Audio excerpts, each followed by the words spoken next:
മോദിക്കും കേന്ദ്ര സർക്കാരിനുമെതിരെ തുറന്നടിച്ച് മന്ത്രി ഗണേഷ് കുമാർ. ഇന്ത്യയിൽ മതന്യൂനപക്ഷങ്ങൾ ഭയന്ന് വിറച്ചാണ് ജീവിക്കുന്നത്. മിണ്ടാതെ പമ്മിയിരിക്കേണ്ട അവസ്ഥയിലാണ് ജനങ്ങളെന്നും ഗണേഷ് കുമാർ പറഞ്ഞു. മതേതരത്വത്തിനു വേണ്ടിയാണ് കേരളം നിലനിൽക്കുന്നതെന്നും കേന്ദ്ര സർക്കാർ ഇത് ഓർത്താൽ നല്ലതാണെന്നും വർഗീയതയ്ക്ക് ക്ലച്ച് പിടിക്കാത്തിടത്ത് ഭീഷണിപ്പെടുത്തി വോട്ട് പിടിക്കാമെന്ന് വെച്ചാൽ നടക്കില്ലെന്നും മന്ത്രി കൂട്ടിച്ചേർത്തു. പത്തനാപുരത്ത് സ്വകാര്യ ചടങ്ങിൽ പങ്കെടുത്ത് സംസാരിക്കുകയായിരുന്നു ഗതാഗത വകുപ്പ് മന്ത്രി KB ഗണേഷ് കുമാർ.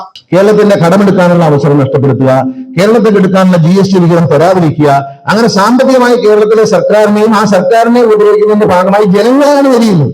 ഞങ്ങൾക്ക് ക്ഷേമ പെൻഷൻ കൊടുക്കാനുള്ള പണത്തിന്റെ ഓഹരി തരാതിരിക്കുക, ഹഡ്കോയിൽ നിന്ന് ലോൺ എടുത്ത് നമ്മൾ ലൈഫ് പദ്ധതി നടപ്പിലാക്കാൻ ശ്രമിക്കുമ്പോൾ അതും തടസ്സം പിടിക്കുക. അതിനർത്ഥം ആരോടാണ് കളിക്കുന്നത്? കേരളത്തിന്റെ മുഖ്യമന്ത്രിയോടല്ല, സഹകരണ മന്ത്രിയോടല്ല, LSD മിനിസ്റ്ററോടല്ല, ഒന്നുമല്ല.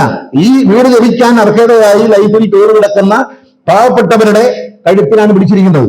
ഒരു കാര്യം BJPയും കേന്ദ്ര സർക്കാരും മനസ്സിലാക്കുന്നില്ല, മലയാളി വളരെ വ്യത്യസ്തമാണ് എല്ലാ കാര്യങ്ങളും. മതേതരത്തിന്റെ കാര്യത്തിൽ ഇന്ത്യയിൽ ഏറ്റവും മുന്നിൽ നിൽക്കുന്നത് കേരളം തന്നെയാണ്. എല്ലാവരും സഹോദരങ്ങളെ പോലെ ജീവിക്കുക എന്ന ശ്രീനാരായണ ഗുരുദേവൻ മുന്നോട്ട് വെച്ച ആശയം അനുസരിച്ച് ഇന്നും ജീവിക്കുന്നവർ കേരളത്തിലാണ്. അതുകൊണ്ടാണ് ഇത്തരം വർഗീയ ശക്തികൾ കേരളത്തിൽ ക്ലച്ച് പിടിക്കാത്തത്. News bureau, Pathanapuram.